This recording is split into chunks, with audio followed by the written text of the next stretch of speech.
ایک پرسکون سے گاؤں میں ایک نیک دل بچہ رہتا تھا۔ اس کا نام عادل تھا۔ عادل کی عمر تقریباً 11 سال تھی۔ اس کے والد کا سایہ اس کے سر سے اٹھ چکا تھا اور وہ اپنی ماں کے ساتھ ایک کچے سے گھر میں رہتا تھا۔ ان کی کل کائنات ایک بکری تھی جس کے ساتھ اس کا ننھا سا بچہ بھی تھا۔ بکری کے دودھ اور بچے کی وجہ سے ان کا گھر کا خرچ بمشکل چلتا تھا۔ عادل کو بکری اور اس کا بچہ دونوں بے حد عزیز تھے۔ وہ بکری کو امی اور بچے کو پیار سے ننھا کہہ کر پکارتا تھا۔ ہر صبح وہ فجر کے بعد بکری اور اس کے بچے کو چراگاہ کی طرف لے جاتا۔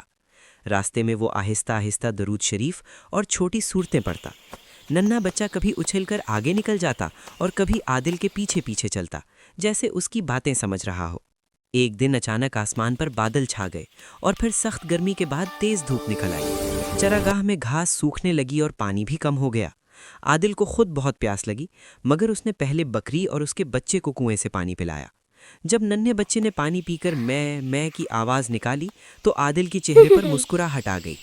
عادل نے آسمان کی طرف دیکھ کر کہا، یا اللہ، یہ جانور تیرے ہیں، تو نے مجھے ان کا خیال رکھنے والا بنایا ہے، میری ماں کی مدد فرما۔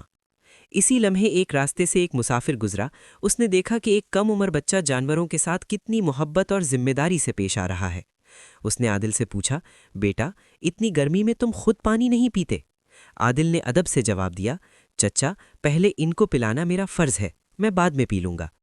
مسافر عادل کی باتوں اور اخلاق سے متاثر ہو گیا۔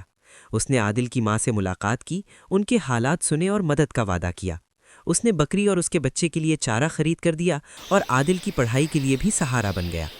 اس دن عادل نے سیکھا کہ جو شخص اللہ کی مخلوق پر رحم کرتا ہے، اللہ اس پر اپنی